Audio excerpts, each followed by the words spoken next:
Have you ever, felt like the 9 to 5 grind is literally draining your life force? Like you wake up, you commute, you stare at a screen for 9 hours, you commute back, and you just feel this slow, stay drip of your vitality just vanishing into the corporate ether. Oh, absolutely. It's that feeling of just being totally hollowed out by Friday. Right. Well, what if trading 40 to 80 hours a week for a gold watch at the end of a very long, very tired road isn't a badge of honor, but like an evolutionary scam? That is a wildly provocative question to start with. Yeah, no, but welcome to the deep dive, everyone, because today we are reviewing a highly provocative, absolutely viral ebook that has just been tearing up the internet lately. It really has been everywhere. It's titled 3 Day Workweek, a reality check by Conrad Riker. And let me tell you, if you thought you understood work-life balance, this book is going to take that concept, throw it in a wood chipper, and just light it on fire. Yeah, I mean, it is definitely not your standard business aisle self-help book. It's aggressive, it's heavily cited, and it is designed from the ground up to make the established corporate world very, very uncomfortable. Completely. Now, before we get into what might be the most paradigm-shifting hour of your week, do us a huge favor and hit those like and subscribe buttons right off the bat. Yes, please do. It really helps us out. It helps us keep bringing you these in-depth analyses. And you are also going to want to check Amazon Kindle and Google Play Books to grab a copy of this for yourself because it's a wild ride. And to make sure to follow the author at Conrad Riker on Substack, too. Exactly. But before we really get into the meat of his arguments, we need to clearly set the parameters for how we're approaching this material. This is critical for you, the listener, to understand right up front. Right, context is everything here. Riker's book is written explicitly as a sort of war manual. It is targeted very specifically at a men's rights activist audience and what's often called the red-pilled manosphere. Yeah, and his core thesis, the engine driving this entire book, is that modern corporate and social institutions have been totally captured by feminist and Marxist ideologies. Which is a heavy claim. Very heavy. Riker argues that these systems are now explicitly designed to extract men's labor while systematically destroying their vitality, their testosterone, and their ability to build a legacy. And we need to be crystal clear with you guys right now. We are not taking sides here. At all. We are not endorsing the political, social, or ideological viewpoints of the author. Our job today is strictly to act as impartial guides for you. Right, we're just unpacking the fascinating historical, biological, and economic claims inside this source material so you can actually understand the mechanics of this cultural phenomenon. Exactly. We are looking at the data he presents, the historical anecdotes he leverages, and the biological mechanisms he describes entirely to understand why this message is resonating so fiercely right now. So we're putting on our hazmat suits, grabbing our analytical microscopes, and just looking at the raw data. Okay, let's unpack this. Riker starts by taking a sledgehammer to the very foundation of modern work.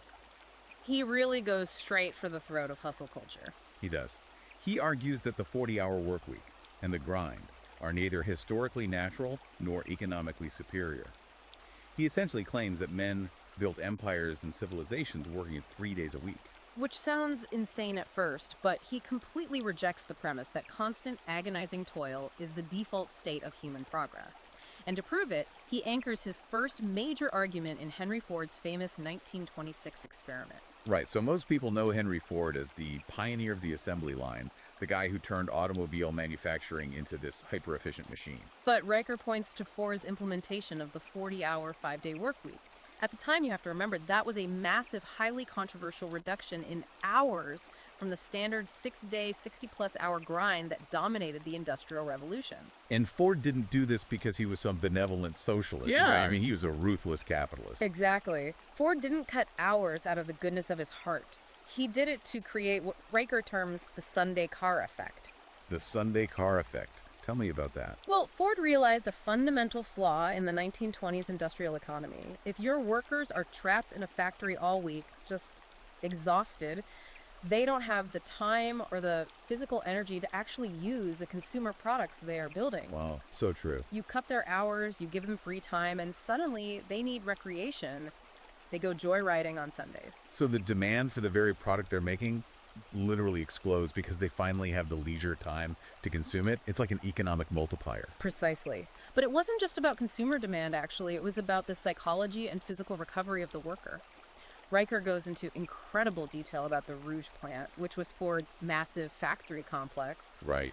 Ford actually built a swimming pool at the plant. Wait, a swimming pool in a 1920s car factory. Yeah.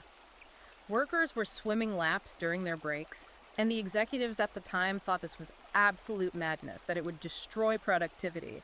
But the exact opposite happened. Output didn't drop, it tripled. Tripled. Just from cutting hours and letting guys swim? I mean, how does the math on that even work? Riker explains it through the lens of error rates and physical stamina. When a man works a 60-hour manual labor shift, the last 20 hours are practically useless. Yeah, that makes sense. He is making mistakes, dropping tools, injuring himself, slowing down the line. By giving them rest, their active hours became hyper-efficient. It's a really fascinating look at the early economics of leisure. So if you treat humans like machines, they break.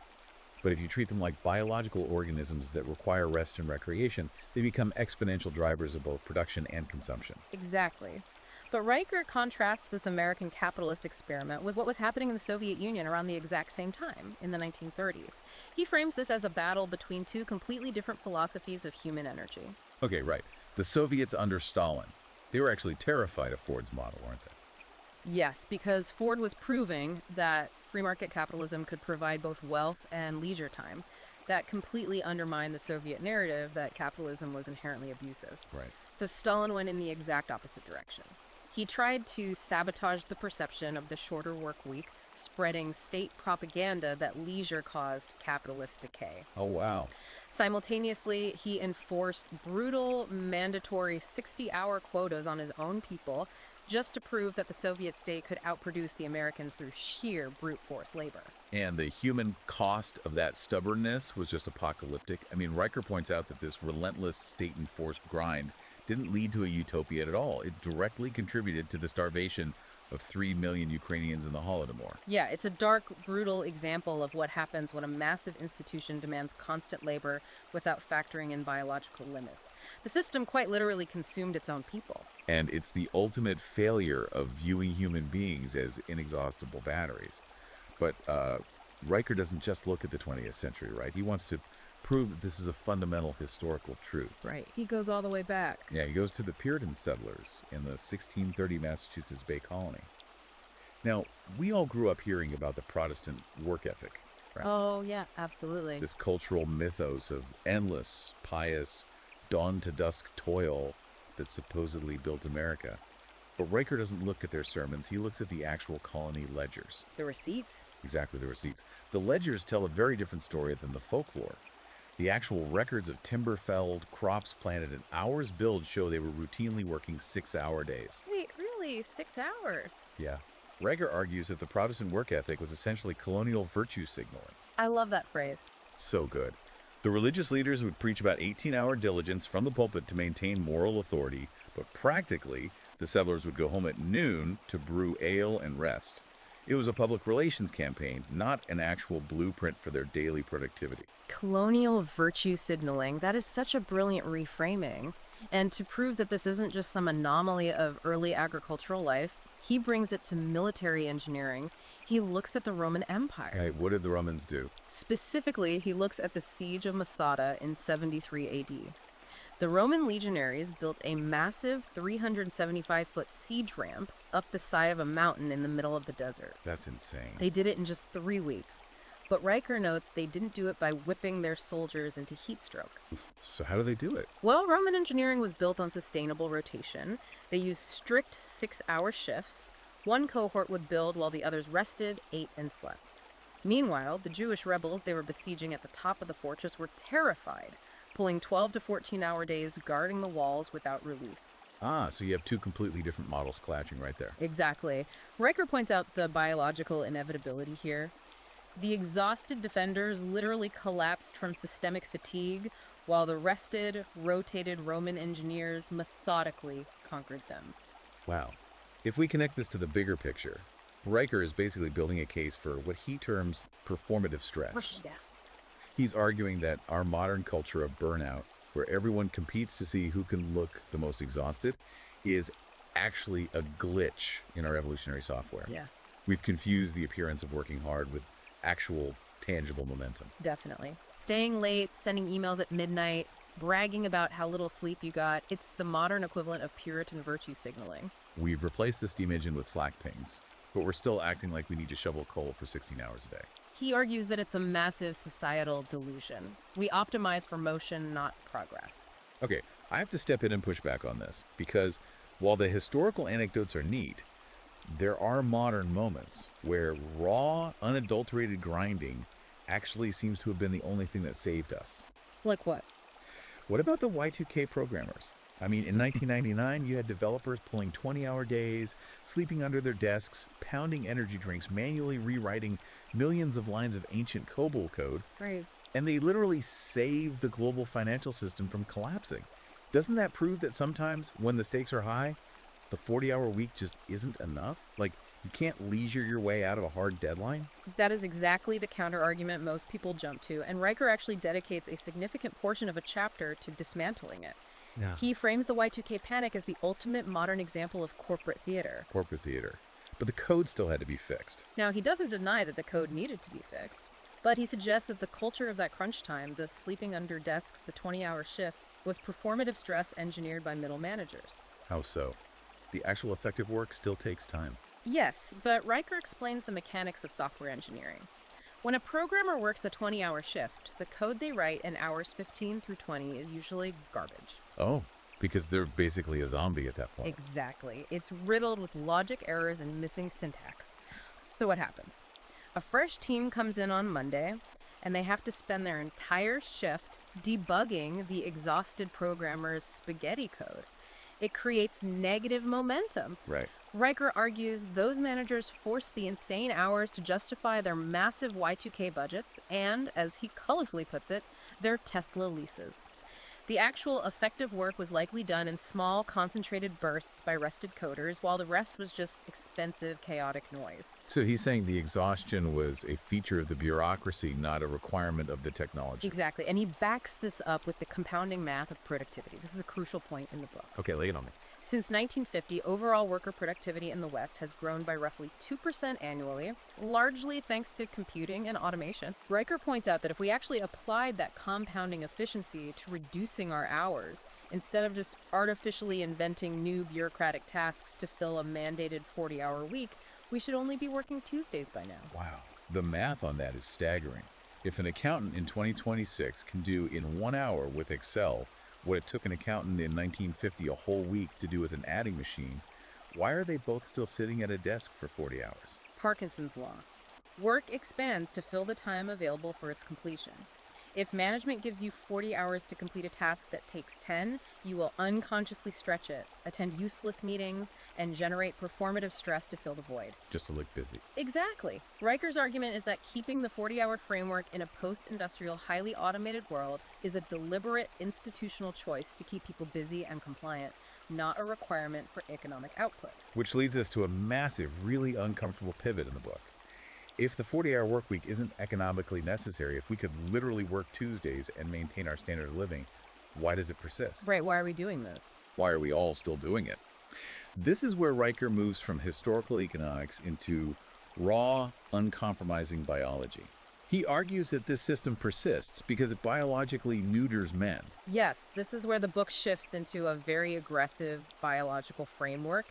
He starts examining the endocrine system, specifically testosterone and cortisol. And he goes back to some classic data for this, doesn't he? He does. He goes back to data from Alfred Kinsey's famous 1950s sex research. Kinsey's team gathered massive amounts of behavioral data, and Riker highlights a striking correlation hidden in the numbers. What was it? Men who worked 30-hour weeks were having sex 4.2 times a week, compared to men working 40-hour weeks who are having sex only 2.9 times a week. And Riker isn't just bringing this up as some quirky lifestyle stat either.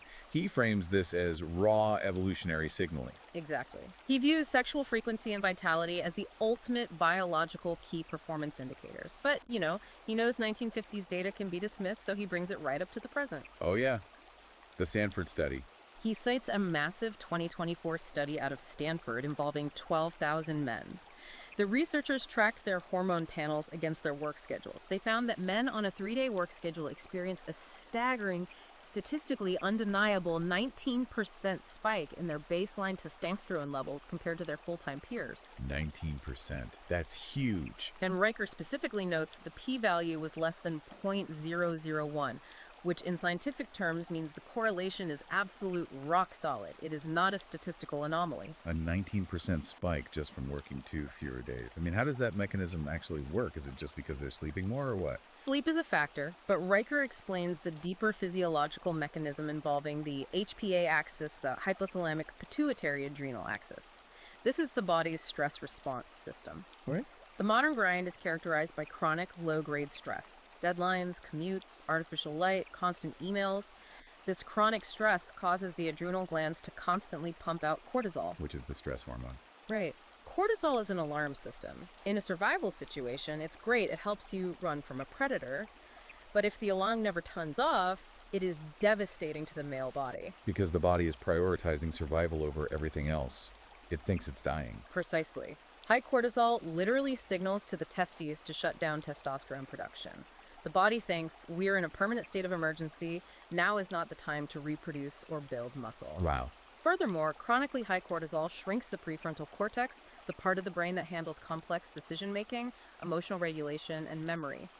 Riker argues that by participating in the 80-hour hustle culture, you are actively trading your biological prime, your cognitive edge, and your endocrine health for a paycheck.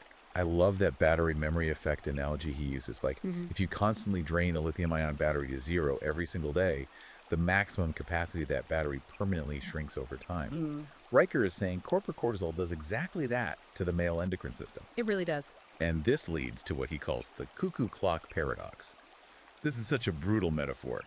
He claims that men working 60-plus hours a week are essentially building intricate, expensive nests that other men end up occupying. It's a very harsh way to look at modern relationships, but he backs it up with 2024 Pew data showing that 80% of divorces are initiated by women who are married to overworked men. Wait, 80%? Yes, 80%. The implication Riker draws is that women are not leaving these marriages because the man isn't providing enough financial resources. They are leaving because the man has become an absentee ATM. An absentee ATM. Ouch. Right. He's never physically present, and when he is, biologically, he's just a husk of stress hormones. Riker points to a fascinating 2023 UCLA sweat study to prove this. The sweat study, right? This is wild. Researchers had women smell the t-shirts of various men. They found that women's olfactory systems, their literal noses, biologically preferred the scent of men with lower cortisol levels, which happens to map perfectly to the baseline levels of a 3-day worker. Wait, so literally, the stress stench of an 80-hour work week repels women on a biological level, even if they don't know the guy's schedule. According to the study, yes. High cortisol signals biological instability. The female body unconsciously registers that this male is running from a predator, metaphorically speaking, and is not a safe evolutionary bet. So women's biology is rejecting the overworked man before a word is even spoken. Here's where it gets really interesting, though, because this sounds great in a laboratory, but let me play devil's advocate for a second. Sure. Stated preferences don't always match revealed preferences, right? In the real world, out on the streets, aren't financial resources still the primary driver of family stability? Are modern women really choosing a 3-day tradesman over a Wall Street millionaire pulling 100 hours? Society basically tells us women want the top-tier provider with the massive bank account. And that's exactly where Riker brings in the data on the digital mating market. He analyzes a leaked 2025 algorithm from Tinder called the DTR, or the desirability time ratio. Oh, this leaked code stuff is fascinating. It really is. This leaked code revealed that the algorithm was actively and massively rewarding men who used tags like 3-day work week or flexible schedule in their profiles. It was giving them a 400% increase in matches compared to men boasting about their highly demanding careers. A 400% increase. That completely shatters the narrative that women only care about the highest possible income. But how does Riker explain that mathematically? He argues that modern women are still operating on Paleolithic evolutionary code. Deep down, they don't just want raw resources, they want investment capacity. Investment capacity. Yes. An exhausted CEO might have $5 million in the bank, but if he works 100 hours a week, he has zero investment capacity to offer a partner or children. He can't protect them, he can't teach them, he can't be emotionally present. He is just a distant resource node. Right, whereas a guy with free time. A man with moderate income but vast amounts of free time and high testosterone has the physical and emotional bandwidth to actually invest in the family unit. That distinction between financial provision and investment capacity is just massive. It changes everything. It is, and Riker points to the total collapse of OnlyFans subscriptions in 2025 as the final proof of this theory. Oh yeah, the OnlyFans drop. OnlyFans saw a 62% plummet in revenue that year. Riker argues this happened because a critical mass of men started reclaiming their time through remote work and quiet quitting. And what do they do at that time? They stopped paying for pixelated parasocial relationships because they finally had the biological energy, the testosterone, and the free time to pursue real-world relationships. When men aren't exhausted, the digital illusion just loses its appeal entirely. Wow. It's a profound look at how our economic systems are literally at war with our endocrine systems, which naturally forces us to ask the next logical question. If this system is so biologically destructive to men and economically unnecessary, as we've already established, who is enforcing it? Right, who's in charge? Who are the architects of this modern panopticon? And this is where Riker points the finger directly at human resources departments and corporate algorithms, framing them as agents of Marxist and feminist institutional capture. He is unsparing in his critique of HR. I mean, he goes hard. He compares modern human resources departments to Soviet factory bosses from 1954. The productivity parasite. Yes. He unearths this horrifying historical detail where Soviet central planners installed 300-second timers on the bathroom doors of manufacturing plants. Workers literally had 5 minutes to relieve themselves before an alarm went off, and they were penalized. Just degrading, absolute control, like treating adults like livestock. Exactly. And the result, productivity didn't go up. It actually dropped by 18%. Because they were rebelling. Not even because the workers were slacking off in protest, but because of the physiological stress response. Men were literally passing out at their lathes from holding their urine, or they were so anxious about the timer that their hands shook and they ruined the parts they were milling. And you hear that and think, well, that's the Soviet Union, right? That's authoritarian communism. Yeah.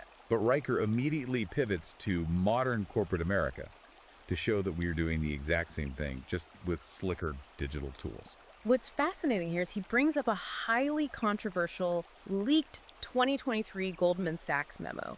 This memo revealed that the firm was meticulously tracking employee badge swipes to monitor the exact duration of their bathroom breaks. Over a bathroom break. Yes, and he couples this with a 2021 physiological study showing that Goldman traders pulling 100-hour weeks had baseline cortisol levels that were medically indistinguishable from Syrian war refugees. That is just, they are living in a permanent state of biological terror just to trade derivatives. And it gets more dystopian, if you can believe it. Riker points to the massive class action lawsuit against Amazon's AI management system. Oh, this one is crazy. 40,000 warehouse workers are suing because the algorithm is allegedly calculating their exact baldness rates using camera footage to measure hair loss over time and correlating that with their unpaid bathroom breaks to determine their maximum stress limits before they quit.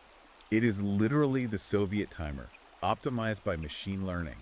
It's evil. It is legitimately terrifying. But I want to understand the psychology here. I mean, who designs a system that measures a man's hair loss to figure out how hard to push him? How does Riker explain the people running these HR departments? He psychoanalyzes the corporate managerial class beautifully. He doesn't paint HR professionals as like twirling mustache comic book villains. He describes them as former gifted kids. Former gifted kids. Yeah, people who grew up highly medicated on Ritalin or Adderall to excel in a rigid, standardized soul system, and who have deeply internalized the idea that sitting at a desk for 80 hours a week is not just normal, but morally virtuous. I think suffering is virtue. Right. They manage spreadsheets, not human beings. Because they've been trained their whole lives to optimize for motion rather than momentum, they install systems that treat humans like easily replaceable, measurable cogs. They completely confuse looking busy with actually building something. Well, But Riker also provides historical proof that this HR panopticon is actually bad for business, right? Like the IBM purge. it's one of the strongest arguments in the book. In 1984, IBM did something completely counterintuitive to everything hustle culture teaches us. What did they do? Management ran a quiet internal audit and then fired the top 10% of their overtime loggers.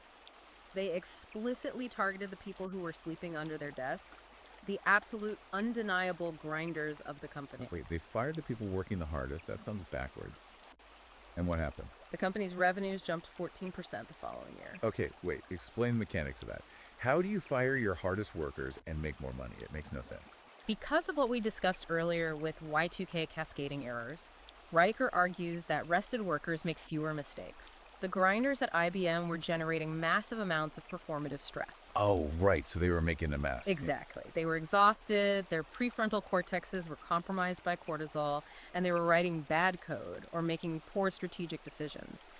Those errors required immense resources to fix. Someone else had to come clean it up. Yes. By removing the exhausted people, the company ran smoother. Rested men with clear heads work with precision. They get it right the first time. The grinders were actually a net negative on the company's bottom line. Okay, but if overworking your employees is actually demonstrably bad for the bottom line, I mean, if capitalism is purely about maximizing profit and rested workers are more profitable, why do corporations continue to demand 80-hour weeks? It just doesn't make logical sense. Riker's answer to that is chilling, honestly. He says it's no longer just about productivity, it is about Stockholm Syndrome and societal control. The modern corporate structure demands exhaustion as a feature, not a bug, to prevent rebellion. Prevent rebellion how? Like, literally. Think about it physiologically. If you are working 80 hours a week, your brain is fried, and your testosterone is suppressed, you do not have the energy to start a competent business. You do not have the cognitive bandwidth to question the political or social systems governing you. You're just trying to survive. You are simply trying to survive until Friday. Riker points out how modern corporate culture actively pushes focus pills, Adderall, and energy drinks to create the illusion of hustle. Right. They want you just chemically stimulated enough to stare at a screen and process emails, but far too exhausted to build your own empire on the side. That is a profoundly dark perspective. Keeping people tired as a deliberate mechanism of control. So if a man reads this, realizes he's trapped in the panopticon, and actually manages to reclaim his time, what is he supposed to do with it? Like sit on the couch and watch Netflix? Absolutely not. This is where Riker pivots from defense to offense. He argues that you must weaponize your free time. He calls this gladiator economics and the $10 trillion leisure economy. Gladiator economics. I love the branding on that. Yeah, he completely redefines the concept of leisure. He argues that we've been brainwashed to think leisure is synonymous with idleness or laziness. Riker says leisure is actually a multi-trillion-dollar economic engine, and participating in it is a raw exertion of power. Wow. He introduces this concept of bass boat GDP using a fascinating 1934 University of Chicago study. 1934, right in the middle of the Great Depression. Exactly. Researchers found that men who spent at least 4 hours a week fishing had a 37% lower divorce rate than men who didn't. Wait, while the global economy was literally collapsing, guys standing by a river with a $2 bamboo rod were somehow saving their marriages. Yes, because they were engaging in active recovery away from the stress of the environment. And Riker extrapolates that historical data today. He cites modern economic research showing that every extra hour of leisure time a man has converts to $17.43 of real economic activity. Because they're actually out doing things. Right. When men aren't chained to cubicles, they don't just sit there. They buy tackle boxes, they buy carbon fiber reels, they buy off-road vehicles, they build workshops in their garages. They stimulate the real, tangible economy of physical goods, Right. rather than just generating speculative data for financial markets. And he uses Ernest Hemingway as the ultimate historical archetype for this kind of lifestyle, doesn't he? Hemingway's Key West distraction ratio. Because we generally think of Hemingway as this prolific, monumental, incredibly serious author. But Riker points out he essentially worked a 20-hour week. Yes, Hemingway wrote The Old Man and the Sea while living in Cuba, and his schedule was remarkably strict. He worked only until noon. Must be nice. And he was often writing hungover in these intense, hyper-focused 4-hour bursts. Why? Because the marlin were running. The external constraints of his leisure life, his absolute burning desire to get out on his boat and go fishing, forced him to be ruthlessly efficient when he was actually at his typewriter. So it's the absolute antithesis of Parkinson's law. Instead of letting a task expand to fill a 40-hour void, Hemingway violently compressed it because the ocean was calling. Riker argues that true power and true genius are found in this burst productivity. Precisely. And he gives another wild historical example of this burst productivity involving J.P. Morgan's grandson in 1936. What did he do? This executive wanted to execute a hostile takeover of 11 different coal companies. Now, typically, that would take months of endless boardroom meetings, legal reviews, and 80-hour weeks. Instead, Morgan's grandson rented a moving train. He invited the key stakeholders and held the board meeting while the train was speeding down the tracks. Why a moving train? Just for the aesthetic. Because SEC quorum rules and parliamentary procedures regarding corporate votes didn't technically apply to a moving locomotive crossing state lines. Oh, that is brilliant. He utilized a massive loophole to compress the timeline. He seized control of 11 companies before they even served dessert in the dining car. That is the most Gilded Age power move I've ever heard. It's about precision, leverage, and impact over sheer duration. Riker also points to modern Saudi princes. He claims they operate their empires on roughly 10-hour work weeks. 10 hours? Yeah. Western corporate managers might view that as lazy, but Riker says they are operating at a macro level. They are optimizing for marital asset allocation, networking, and maintaining a bloodline that has held absolute power for centuries. They aren't bogged down in mundane Zoom meetings. They make 3 massive decisions a week and spend the rest of their time consolidating influence. So it's not about doing less, it's about compressing the impact. Like a sniper taking one perfect shot instead of a foot soldier spraying bullets blindly, right? That analogy perfectly captures his philosophy. And to prove that the highest echelons of corporate America secretly know this is true, Riker references a leaked internal memo from Amazon. The memo was titled, "Think Genghis, Not Gandhi." Oh, wow. I'm sure HR must have loved that one. Amazon stock apparently jumped when they embraced this Mongol-style meritocracy internally. Riker unpacks the history here. Genghis Khan conquered 12 million square miles of the globe, the largest contiguous empire in history. And historical records suggest his armies operated on what we would consider a part-time schedule. How do you conquer the world part-time? Like, literally, how does that work? By mastering the logistics of rest, Mongol soldiers regularly napped for 4 hours a day. Genghis deliberately ordered his armies to attack during the enemy's lunch breaks or rest periods. That's just smart. They utilized targeted, overwhelming intensity for brief windows to completely overrun civilizations that were exhausting their own soldiers with 14-hour sentry shifts. The Mongols were rested, their enemies were sleep-deprived. Targeted intensity. But to maintain that level of sniper-like focus, you have to be incredibly rested. Which perfectly sets up the next major concept in the book, the hibernation economy and the biology of rest. Riker takes the concept of taking a break to absolute historical and biological extremes. He talks about sleep not as a luxury or a weakness, but as a strategic weapon. He starts with Alexander the Great. Alexander didn't just sleep when he was tired, he actively optimized his sleep architecture centuries before the concept of biohacking even existed. What did he do? Historical accounts note that he slept with a 4-inch thick papyrus scroll, specifically a copy of Homer's Iliad, shoved under his pillow. Now, romantic historians claim this was for poetic inspiration. Riker looks at the biomechanics. He argues the thickness of the scroll physically forced Alexander to sleep strictly on his back, ensuring optimal airway alignment. Wait, so he was maximizing oxygen flow to the brain during deep REM sleep. Exactly. He was maximizing his physical recovery, so he had the cognitive bandwidth to conquer the known world the next morning.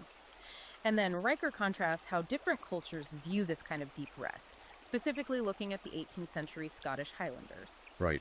The English bureaucrats in London, who were pushing paper by candlelight all year round, looked at the Highlanders, who spent the dark winter months huddled around fires, and called them lazy savages.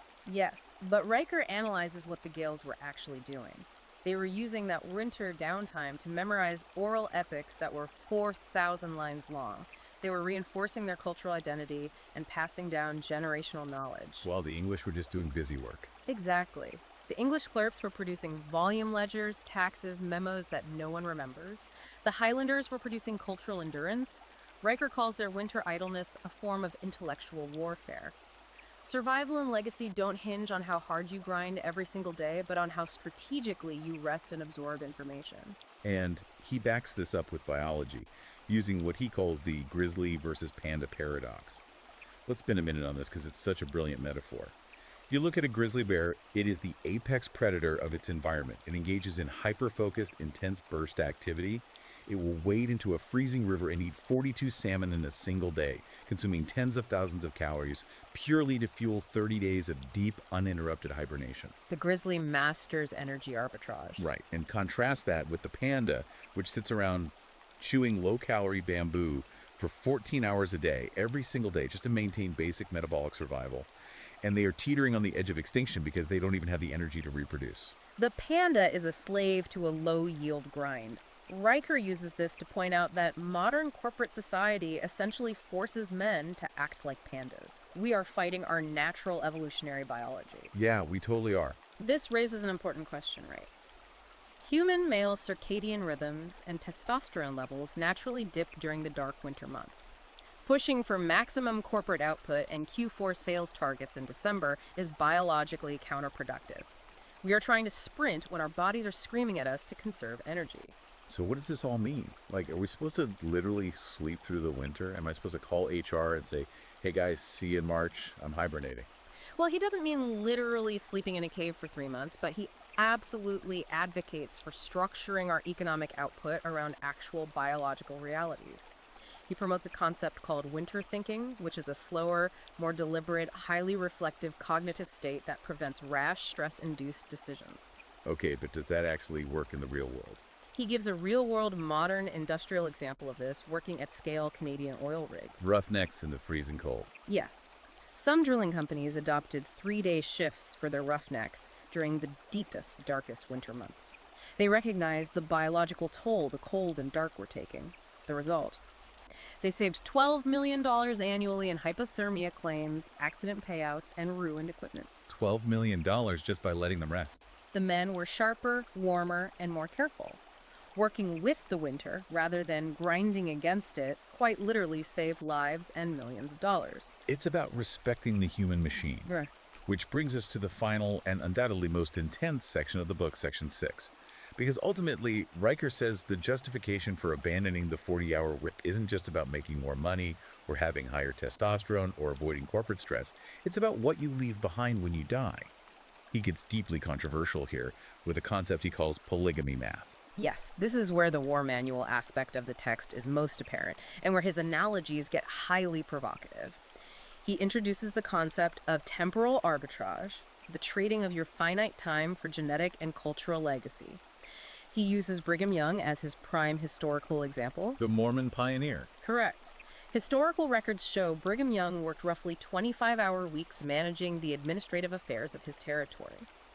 Because he capped his administrative work, it left him enough daylight and biological energy to sire 55 children and literally build a generational dynasty that populates entire states today. And then he compares this to something crazy, right? He then juxtaposes this with a highly inflammatory modern example leaked 2024 Kabul radio interview transcripts. Okay, where is he going with this? The transcripts detail the daily lives of Taliban fighters. They claim to work about 15-hour weeks on actual administrative or patrol duties. The rest of their time is spent at home, yielding massive families of 8 or more children. Okay, I have to stop here. He is comparing pre-industrial warlords and religious extremists to modern Western accountants. That is a massive false equivalence. He is completely ignoring infant mortality rates, the subjugation of women in those societies, the lack of modern infrastructure. I mean, you can't just slap those two things on a spreadsheet and call it math. You are absolutely right, and his methodology there is deliberately inflammatory. It's designed to shock the reader. He ignores dozens of massive socioeconomic variables, but he is using these extreme examples as a shock tactic to force the reader to look at the raw mathematical concept of temporal arbitrage.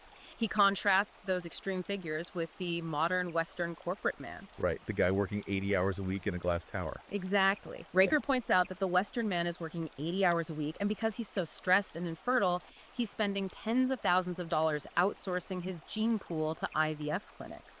And if he does have kids, he's paying nannies $4,000 a month to raise them because he's never home. Riker bluntly calls every hour a man works past 25 hours a week a reverse dowry. He claims you are essentially paying corporations for the privilege of letting strangers raise your unborn grandchildren. A reverse dowry. That is a brutal framing. But he backs this up with emotional data, too, looking at what he calls the fatherhood formula. He cites internal logs from the Ford factory in 1953.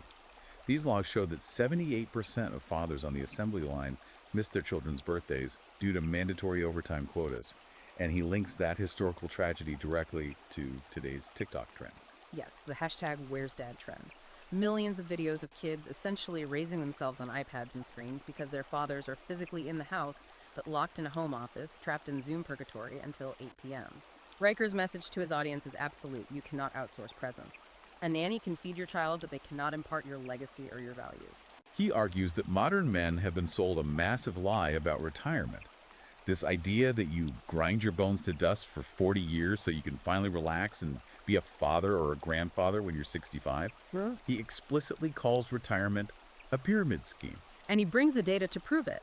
He cites actuarial data from the 1920s regarding Wall Street clerks. During a market downturn, a cohort of 60-year-old clerks were forcibly put on 3-day work weeks to save payroll. And what happened to them? Researchers tracked their lifespans. Those men ended up outliving their peers who kept grinding full-time by an astonishing 14 years. 14 years of life. That is an entire chapter of existence just handed back to them because they stopped working 5 days a week. The human physiological system is simply not designed to sprint at maximum cortisol capacity for 40 years and then abruptly slam on the brakes at age 65. The shock to the system often kills men shortly after they retire. He points to Marcus Aurelius, the Roman emperor, as the alternative model. Oh, the Stoic king. Right. Aurelius wrote his famous philosophical text, Meditations, while sitting in a tent in the middle of a brutal military campaign against the Germanic tribes at age 58. He didn't retire to a villa to think. He integrated deep reflection, writing, and legacy building into his active daily life. And Riker contrasts this ancient, deeply personal legacy building with how modern corporations try to manufacture legacy for you. He brings up Goldman Sachs. Apparently they spent $47 million developing a failed crypto project called Legacy Coin. It's so absurd. It was supposed to mint digital tokens on the blockchain to commemorate the achievements of deceased CEOs. Riker just mocks the absolute absurdity of this. He says true legacy isn't an NFT of a good Q3 earnings report. It's a blockchain sealed record of you actually being physically present to coach your son's T-ball team on a Thursday afternoon in the sun. He is urgently pleading with his readers to stop letting human resources departments allocate their prime fertility and parenting hours. His ultimate conclusion, the thesis of the entire book, is that legacy is never built in corner offices or on Excel spreadsheets. It is forged in the 72-hour windows between Mondays. It's about outliving your enemies, preserving your biology, and having the actual time to raise your heirs. It's aggressive, it's visceral, and it paints a vivid, terrifying picture of how we spend our time. He wants his readers to feel a sense of absolute burning urgency. And that urgency leads directly to his outro, what he calls the Great Resignation 2.0. Yeah, the dam is breaking. He claims it's already breaking. He cites data suggesting that 300 million men globally are already quietly walking away from the grind. They're opting out. He points to a projection that by 2028, 72% of men under the age of 35 would literally rather clean a septic tank than work a rigid corporate 9 to 5. It's a total systemic rejection of the established paradigm. But if I can leave you, the listener, with a final provocative thought that builds on Riker's work but looks just a bit further down the road, think about the impending wave of artificial intelligence. That is a massive point. AI wasn't a huge focus of his historical analysis. He was mostly looking backward. But it is the absolute elephant in the room right now. Exactly. If generative AI and advanced robotics are about to automate away millions of white-collar hours, if algorithms can write the code, draft the legal briefs, and balance the ledgers, Riker's grand rebellion of the 3-day work week might actually just be the inevitable economic default of the near future. The system is going to enforce a massive reduction in hours whether we actively rebel or not. So the real question isn't whether you will work a 3-day week in the future. The question is what you're going to do with the freedom. Precisely. Do you have the imagination, the discipline, and the internal drive to know what to do with the other 4 days? Will you use them to build a legacy, as Riker suggests? Will you learn, create, and be present for your family? Or will you just let another screen, another algorithm, and endless digital entertainment consume that reclaimed time? That is a phenomenal question to end on. It shifts the burden of responsibility entirely from the corporation back to the individual. If you are handed your life force back, what are you actually going to build with it? If this deep dive challenged your perspective, if it made you angry, if it made you rethink your calendar, or if it made you nod your head, You absolutely have to read the source material for yourself to see the full scope of his arguments and the data we couldn't even get to today. Check out Amazon Kindle and Google Playbooks to buy 3-Day Workweek, a reality check by Conrad Riker, and make sure to follow him at Conrad Riker on Substack to see where this movement goes next. Yeah, definitely check it out. Thank you for joining us on this journey into the deep end of the cultural zeitgeist. Please like and subscribe to the show, share this deep dive with someone who desperately needs to hear it, and remember, the next time you find yourself staring at a spreadsheet at 7 p.m. on a Friday, ask yourself, is this really how I want to spend my life force? We'll see you next time.